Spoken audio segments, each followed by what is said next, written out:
नक्कीच आम्ही आक्रमक झालेलो आहोत. महापुरुषांचा अपमान हा महाराष्ट्र सहन करून घेणार नाही.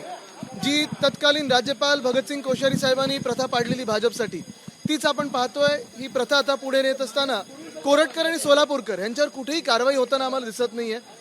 सरकार शांत बसलेलं आहे आणि मग इथून तिथून भलतेसल ते विषयांमध्ये लक्ष विचलित करतं. पण हिंमत असेल तर मग ते अबू आझमी असतील किंवा कोरटकर असतील किंवा सोलापूरकर असतील, करा ना अटक. त्यांना बेड्या ठोका.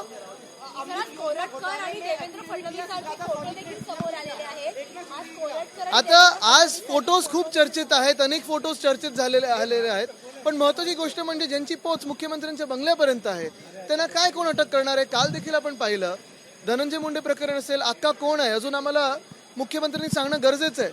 पण काल राजीनामा हा घेतल्यानंतर साधारणपणे प्रश्न हाच पडतो की काल जो फोटो व्हायरल झाला, काल जो फोटो सगळं चार्जशीटमधून आपल्या माध्यमातून लोकांपर्यंत पोहोचला, हा फोटो काही मुख्यमंत्र्यांच्या हाती दुसऱ्या दिवशी गेला नसेल, हे तर लगेच कळतं ना. पण मग 3 महिने कशासाठी काढले, कोणासाठी काढले, कोणाला संरक्षण देत आहे आपण, कोणी हात बांधून ठेवलेत मुख्यमंत्र्यांचे, हा एक प्रश्न उपस्थित होतोच.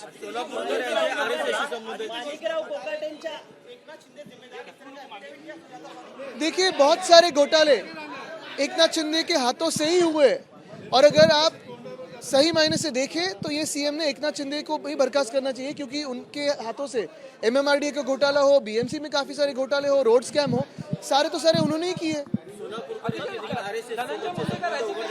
बघा आता तुम्हाला आठवत असेल कुरुळकरांचं काय झालं पुढे. आणि म्हणून कोणाशी संबंध आहे हे न बघता कुठच्याही संस्थेनी, मला वाटतं कोणालाही जे देशविरोधी कारवाई करतात, महापुरुषांच्या विरोधात बोलतात, त्यांना कोणी संरक्षण देता नाही कामा. एबीपी माझा, उघडा डोळे बघा नीट.